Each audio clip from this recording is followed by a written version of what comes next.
Bless the Holy One of Israel. Well, today we want to share a history bit. If you bear with me for a moment. I want to share something with us today from the Apostolic Canons. Hallelujah. Bless the Holy One of Israel. Hallelujah. Bless the Holy One of Israel.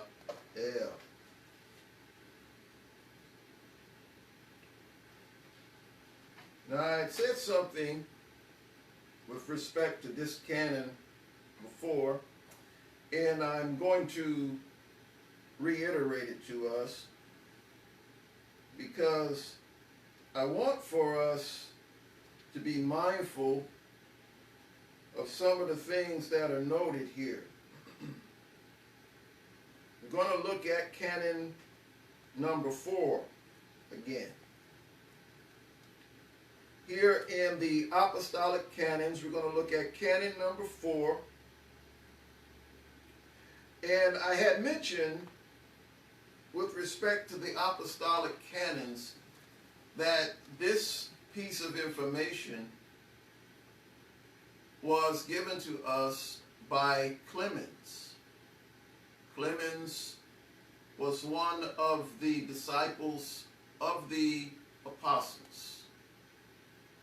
And so when we look at a document that has been given to us by an individual who was a recipient of the message directly from the apostles, I believe that we can trust the information that's given to us. At least I feel that I can trust that information. And in this, he talks about the celebrating of the Passover. Now, I know I mentioned it before, but I want to focus on something in here that is not always mentioned with reference to what was happening historically among the Messianic Israelite community.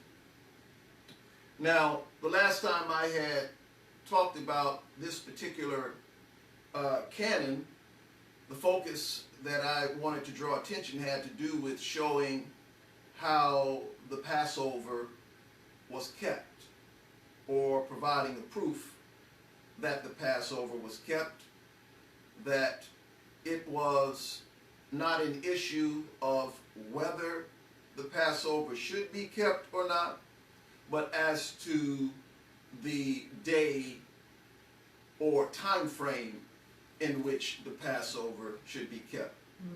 I'm going to read the canon again, and then I'm going to share something that's noted in here.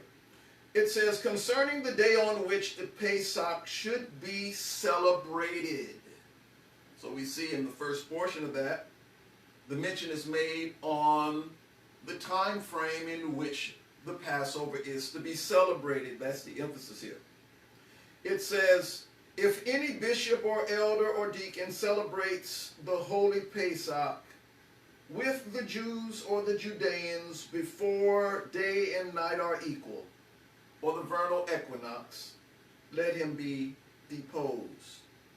So in this canon, what Clemens is telling us is that those who are part of the Messianic Israelite community, those who are part of the sect of the Nazarenes, for the sect of the Nazarenes and the Messianic community are one and the same. Clement notes that if the leaders of the congregation celebrate the Passover with the Jews. The Jews in this instance are specifically referring to those who are of the sect of the Pharisees. That if in their celebrating with them, they do it before the vernal equinox or before what we would regard as the first day of spring, let him be deposed. In other words, those leaders that will celebrate it before that time, they are to be removed from their office of leadership. That's what the phrase, let them be deposed, means. Now, I had said something about how the sect of the Pharisees during that time had established, or were in the process of establishing at that time, an intercalated calendar or a preset calendar, which in a number of instances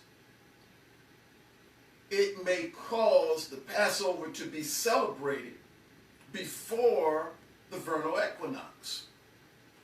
But the point I want to focus on here has to do with the fact of how the Messianic Israelite community were still very much involved in the life of the Israelite community as a whole. At this particular time, based upon this text, the focus of it has to do with the fact that there was still this keeping of the feast along with the sect of the Pharisees. Because notice what it says.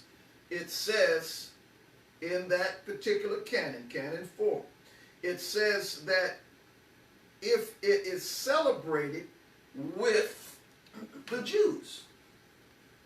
So the idea that it is celebrated with the Jews or Judeans, what it indicates to us is that at that time there was not a great a separation or complete separation, if I can use that terminology.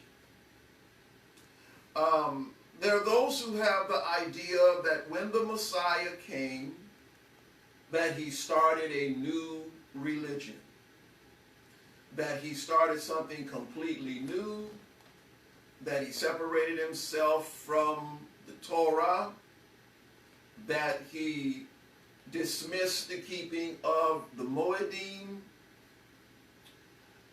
and that he set up a new congregation. What we discover in the reading of this document are evidences that the Messianic Israelite community, while it was indeed different with respect to the fact that they believed that Yahshua was the Messiah, they yet continued to live in the same manner as the other Judeans lived. And this is a point that is not always brought out to us, as it has to do with how the Messianic Israelite community were not seen as this new religious group doing something completely different from keeping the commands of the Torah. So when we look at this canon, the focus that I wanted to draw our attention to in this canon has to do with the fact that what we have is an evidence that the Messianic Israelite community were still very much living an Israelite life. And these are things that we, as believers in the 21st century, we need to be aware of. See, most of us who have come up in the Western Christian church have been told that there are great differences But as we look at these older documents, we just want to peel back layers of things that in their time wasn't an issue. They knew about the origins of their faith. They still kept the Torah. But when we receive information and when we read old documents, oftentimes when we read it, we still have a picture in our minds of a faith perspective that is not always consistent with what the historical messianic faith was really like. And so I find it important to share this point here so that we can see that before there was this great division between the Messianic Israelite community and the sect of the Pharisees, that they were doing things together, you see. And this is important for us to know, because in order to help Zion, to help our brothers and sisters that still have a little difficulty with coming into the original Hebraic roots of the faith. There are many that have a problem with that. It's important to provide evidences through history so that they can see that this is what your faith really looked like. This is what they did in the ancient time. And so by sharing that, I hope that it helped to give us a bit of perspective in understanding how that the ancient faith was very much so tied to the Israelite community, not only of those who were believers, but also of those who were not believers, but yet were keeping Torah. It's important that we be mindful of that. So I trust this helps you, that it helps to give a bit more clarity, because we want to grow in our understanding of our faith.